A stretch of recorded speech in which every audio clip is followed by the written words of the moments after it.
का इस पुस्तक में बताया गया है। कैसे हम अपने आप को सुधारेंगे, कैसे आगे का जीवन हम अच्छा बनाएंगे और यहाँ से निकलेंगे कैसे, इस जेल से भी और संसार के जेल से भी।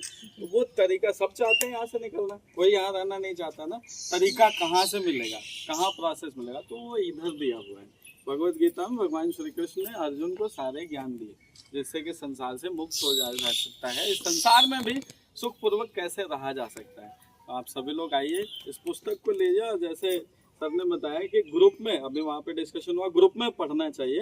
ये बहुत उत्तम तरीका है। एक साथ मिलके सभी लोग इसका पाठ करिए, इसमें हिंदी अनुवाद दिया हुआ है, उसको पढ़िए और समझने का प्रयास करिए। तो बहुत बहुत धन्यवाद। समय की कमी है इसलिए आप लोग ये मत समझिएगा कि हम लोग पापी हैं, बंधे होते हैं तो बंधन ही जेल है।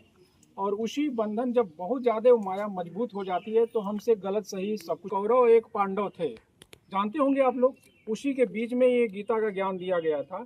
तो उसमें भी भाई भाई ही थे, एक पक्ष दूसरा था, दूसरा पक्ष वो। तो दुनिया की लड़ाई है अपनों से होती है, और एक अंदर की भी लड़ाई। महाभारत में कहा गया कि सारी जितने भी दुर्योधन कर्ण ये सभी है हमारे अंदर हैं।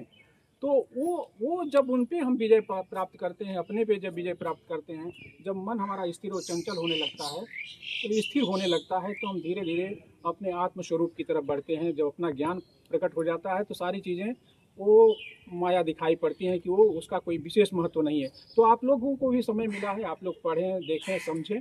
और ये मत समझिए कि हम लोग बहुत पापी हैं और पाप कर लिए और हमारा जीवन नरक में चला गया। ऐसा कुछ नहीं है। जब देखिए, इसमें जनपद न्यायाधीश महोदय द्वारा जो त्रैमासिक एक निरीक्षण किया जाता है, जिसमें कप्तान साहब और मेरे द्वारा भी प्रतिभाग किया जाता है। इसमें हम लोग 11 तारीख को फर्स्ट हाफ में हमने जेल का निरीक्षण किया है और वहाँ पर सभी व्यवस्थाओं को देखा गया है।